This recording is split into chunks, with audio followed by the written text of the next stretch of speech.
राज्यमंत्र्यांच्या तालुक्यात शेतकरी रस्त्यावर। विक्रमबाबा पाटणकर यांच्या नेतृत्वाखाली शेतकऱ्यांचा रस्ता रोको आंदोलन। बुधवारी रात्री पाटण तालुक्यात अचानक झालेल्या ढगफुटीमुळे शेतकऱ्यांचे प्रचंड नुकसान झाले। सलग 3 वर्ष होत असलेल्या अतिवृष्टीमुळे शेतकरी मेटाकुटीला आला असताना पंचनाम्याचा दिखावा नको तर नुकसानग्रस्त शेतकऱ्यांना शासनाने डायरेक्ट मदत द्यावी या मागणीसाठी शनिवारी सकाळी विक्रमबाबा पाटणकर यांच्या नेतृत्वाखाली तालुक्यातील शेतकऱ्यांनी कराड चिपळूण रस्त्यावर पाटण येथील केरा पुलाजवळ रस्ता रोको केला। करायची वेळ का आली त्याचं कारण एवढं की महाराष्ट्रामध्ये सुद्धा अशा पद्धतीची अनेक संकट आली। मग त्या ठिकाणी निसर्ग चक्रवादळ आलं, ज्वारचं चक्रवादळ आलं।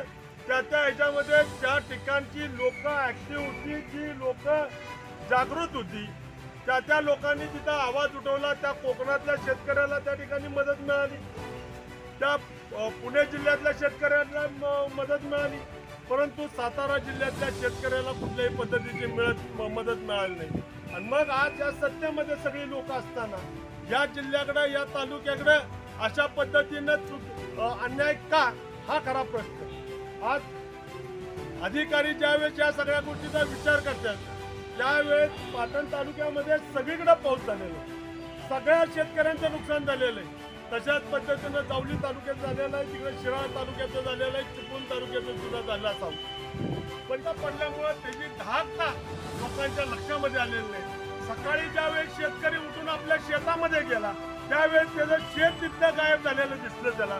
त्याच्या शेतामध्ये मातीचे थर आले, त्या शेतामध्ये बियाण खतं घातलेली आज पूर्णपणे वाहून गेलेले।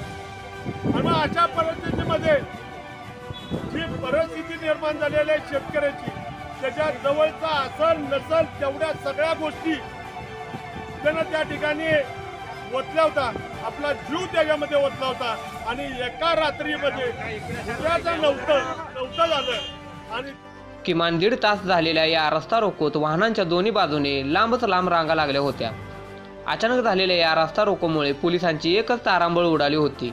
यावेळी विक्रमबाबा पाटणकर यांच्यासह शेतकऱ्यांना पोलिसांकडून धक्काबुक्की झाली असता रस्ता रोको करणाऱ्या शेतकऱ्यांसह विक्रमबाबा पाटणकर यांना पोलिसांनी ताब्यात घेतले आहे।